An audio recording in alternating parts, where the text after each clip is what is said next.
It may interest some of you to know that my day-to-day job is working at a castle. I won't bore you with all the details of exactly what I do, but suffice it to say that over the last decade of working there, I have gained a massive appreciation for history.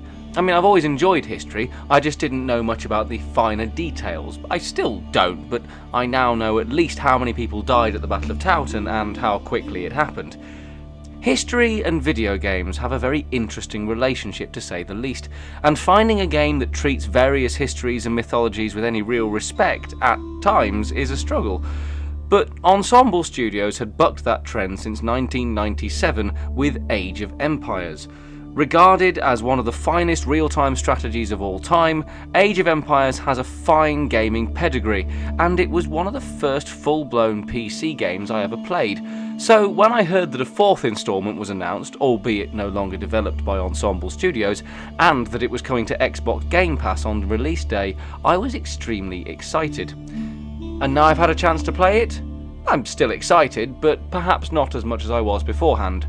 But we are getting ahead of ourselves.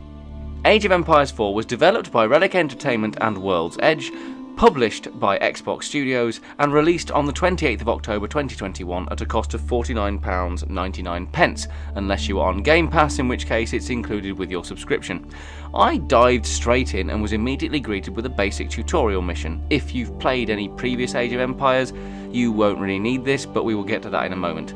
And the first thing I noticed was the fairly major graphical improvements that have been made since AOV 3 in 2005. Despite still being an isometric top-down 2.5D affair, the new models and terrain are very pleasant to look at, and the new ancillary additions, such as the ghost figures that appear around a structure when it's being built, or the drawn-in topographical lines on the edges of the known map, are ultimately small, easily missed, but really cool details that just add something to what could be a well-trodden formula. The overall goal of the game is, as ever, to build and advance your chosen civilization through the Middle Ages, whilst fending off attacks from the other civilizations that dare to exist within your presence. There are in total 8 differing civilizations from across the global and historical spectrum to choose from, and you can either fight in random skirmishes or take part in 4 historical campaigns. Now, if I'm honest, 8 civilizations and 4 campaigns are lower numbers than I expected, although the model for these games has always been release full game, then release add-ons with extra content, so at least they are reverting to type. And that sentence is a good summary of the game as a whole. As I said earlier, if you've played a previous Age of Empires, then you've played this one. Specifically, if you've played Age of Empires 2, then you've played this game. They're not identical, but the differences are mostly cosmetic rather than mechanical in nature. They are set in exactly the same time period, for one, and this is one of my biggest gripes with this game. We are at a point with technology now where this game could, and probably should, have more ages available. Whether it's a merging of Age of Empires 1 and 2, where we go from the Stone Age to the Imperial Age, or a mix of 2 and 3, where we go from the Dark Ages to colonising the New World. Either one would have been better than simply retreading old ground, and not to do it seems a tad lazy. And the fact that there are less civilizations than the original AOV 2, for example, the Celts and Britons are now simply merged into the English, which is, historically, what caused all the trouble in the first place.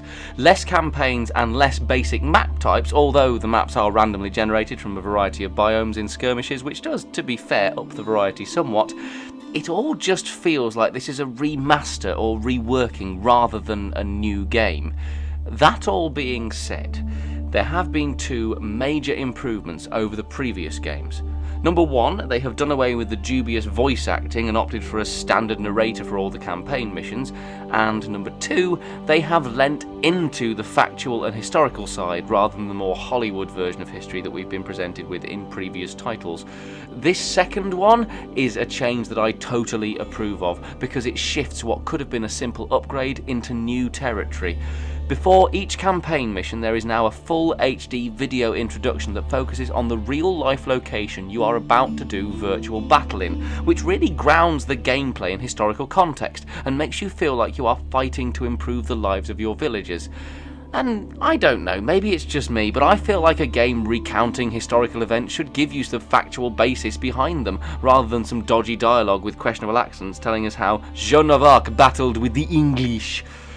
There are new gameplay mechanics as well, such as the need to build a cultural landmark to progress to a new age, rather than just saving up and letting your town centre do it, which I like, to be fair, and the way the unique abilities of each race manifest themselves in the game. Gone are the days of each civilization simply having one unique unit and one unique technology. We now have a more fully realised and integrated unique ability system. For example, if you play as China, once you have built both landmarks for any given age, you have the ability to change your dynasty, each of which opens up unique facets and tactics for you to use within the gameplay. This makes the age advancement and the unique abilities both feel seamlessly woven into the fabric of the game in a natural way, rather than being gameplay mechanics, if you see what I mean.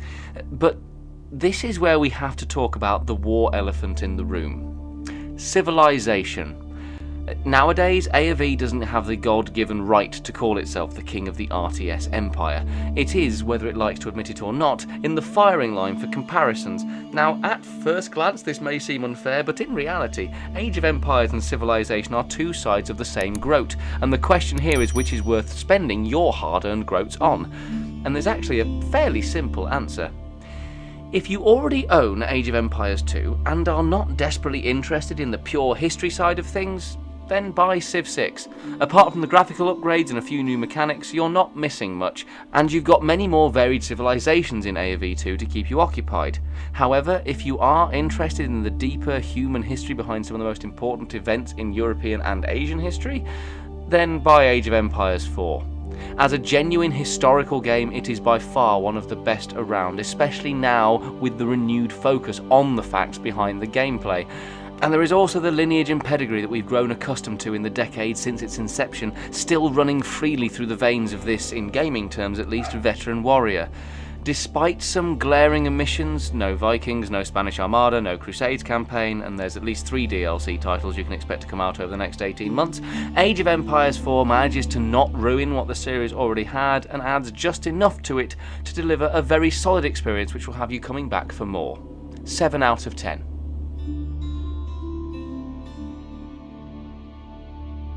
I've been Chris for Invicta magazine, and thank you for watching. Let us know what you think in the comments, and if you enjoyed it, please do give this video a like and a share. Don't forget to hit that subscribe button and keep up with all our latest content. You can also find us on Facebook, Instagram and Twitter, plus we stream regularly on Twitch, and you can find all those links in the description below along with our website. See you next time. Goodbye for now.